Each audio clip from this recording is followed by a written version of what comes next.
We're going from 0 to 60 with Treasure Planet. So let's get cracking!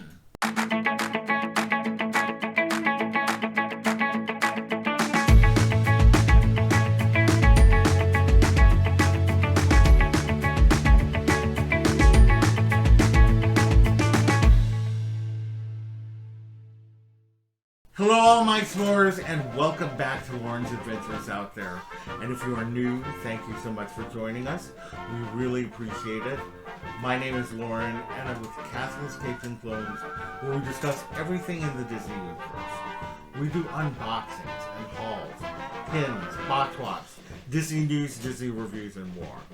So if that sounds fun to you, we'd love it if you would subscribe to our channel if you aren't already, hit the bell for notifications, and do like this post, as it really does help us out. So continuing our series from 0 to 60, our look at the films of Walt Disney Animation Studios in chronological order. We've gone from Snow White and the Seven Dwarfs, and we'll go all the way up to Encanto. And today we are going to be looking at 2002's Treasure Planet. Treasure Planet is actually an adaptation of Robert Louis Stevenson's classic novel, Treasure Island. It tells the tale of a young man named Jim Hawkins who finds himself with a treasure map and brings it to his family friend, where they commission a ship to take them to the treasure. In the meantime, Jim Hawkins befriends the cook, Long John Silver, and there's a mutiny, and the rest is for you to watch. Now, the interesting thing about Treasure Planet is that it's not only Disney's third foray into the world of Robert Louis Stevenson's novel. They did a film in the 1950s of Treasure Island, and then there was the Muppet Treasure Island in the 90s, and in the 2000s we have Treasure Planet. But not only is it the third foray for Disney, but it is also historically the third adaptation of Treasure Island to be set in outer space.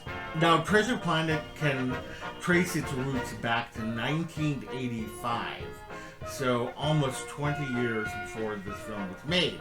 Ron Clements pitched it during one of the gong shows that Jeffrey Katzenberg liked to hold, where people would pitch their ideas, and some of them would be gonged out, and Treasure Planet kept getting gonged out, and finally it had gotten gonged out, I think 3 times, and both Ron Clements and John Musker, who had worked with John Clements for so long, they wanted to do this film, and they became angry, and they went over to Roy E. Disney and asked him to intercede, to go to Michael Eisner himself, and he did, and Michael Eisner agreed that they would let him do the film, as long as they completed Hercules. And so that was the deal, and we got Treasure Planet in 2002. Now, the production was delayed quite a bit because Musker and Clements wanted to, have the film be as cinematic as a Spielberg film, where there are lots of camera moves and things like that. And as you know, at that time, the CGI and computer animation was really in its nascent stages, and it was getting there. And a couple years from this film, Disney would do its first full-blown computer animated film outside of Dinosaur. That would be more character animation with anthropomorphic animals and things like that. But anyway, they had to wait until the technology could catch up to them. They started off with about 350 animators back in 2000. And then by the end of it, in 2002, there were about 1,027 crew working on this film, from animators to computer artists, musicians, etc., etc. For the look, they wanted a much warmer outer space. If you'll notice in the film, there's a lot of more warm colors rather than just straight blue and black.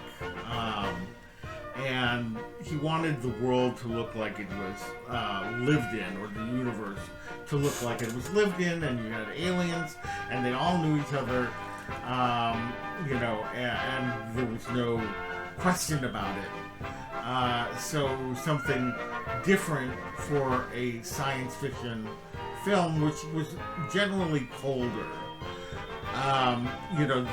They did have a little bit of an issue adapting the tale from the original novel, to make it a little bit more modern. One of the things, Jim Hawkins in the original novel is kind of like a, very well put together kid and, stalwart kid. And they wanted to make this Jim Hawkins a little more troubled, so that people could relate to him a little bit more. And I think that was a actual good move.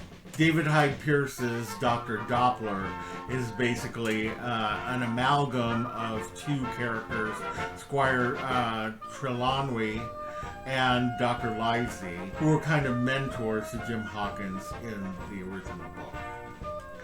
For the film, Clements and Musker knew two actors who they really wanted to play different roles. And one of them was David Hyde Pierce as Dr. Doppler. And they showed him the script, and he was right on board with it. And then they wanted Emma Thompson to be Captain Amelia. And she was all for it. She wanted to do an action film, but not have to train for it. And she was pregnant at the time. So it was just perfect for her to do the roles.